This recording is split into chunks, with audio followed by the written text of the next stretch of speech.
informasi lainnya di mana mantan Menteri BUMN Dahlan Iskan Senin kemarin diperiksa penyidik Barreskrim Polri sebagai saksi terkait kasus penjualan BBM high speed diesel yang diperlukan oleh PLN pada tahun 2010 silam. Ya, dalam pemeriksaan selama 8 jam, Dahlan Iskan dicecar 50 pertanyaan oleh penyidik Barreskrim.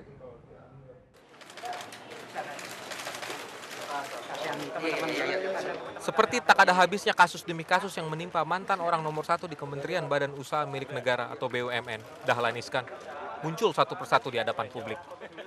Senin kemarin, Dahlan Iskan didampingi kuasa hukumnya Yusril Ihza Mahendra menjalani pemeriksaan sebagai saksi oleh penyidik Barreskrim Polri terkait kasus dugaan korupsi dalam tender pengadaan dan penjualan BBM high speed diesel selama kurang lebih 10 jam lamanya.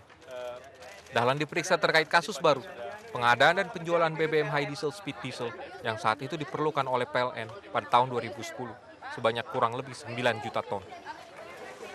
Kuasa hukum Dahlan Iskan Yusril Ihza Mahendra menjelaskan jika kliennya diperiksa seputar pengadaan BBM high speed diesel 9 juta ton yang dibeli dari PT Pertamina Persero dan TPPI.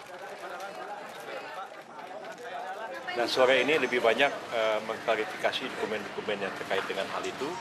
Dan Pak Dahlan sebagai dirut ya tidak banyak tahu dan tidak pernah melihat dokumen-dokumen itu karena dilakukan oleh panitia tender. Hanya itu aja. Jadi pemeriksaan ini sebenarnya berjalan cukup baik, lancar, dan kami juga kooperatif. Dan pihak penyidik Mabes Polri juga demikian keadaannya, dan kami memaklumi bahwa Mabes Polri memang menjalankan tugas karena ada laporan dari masyarakat atas kasus ini. Sebelumnya, Dahlan juga diperiksa dalam kasus pengadaan gardu listrik dan mobil listrik saat menjabat sebagai Direktur Utama PLN. Dalam kasus pengadaan gardu listrik se-Jawa Bali Nusa Tenggara, Dahlan Iskan bahkan telah ditetapkan sebagai tersangka oleh penyidik Kejaksaan Tinggi Jakarta.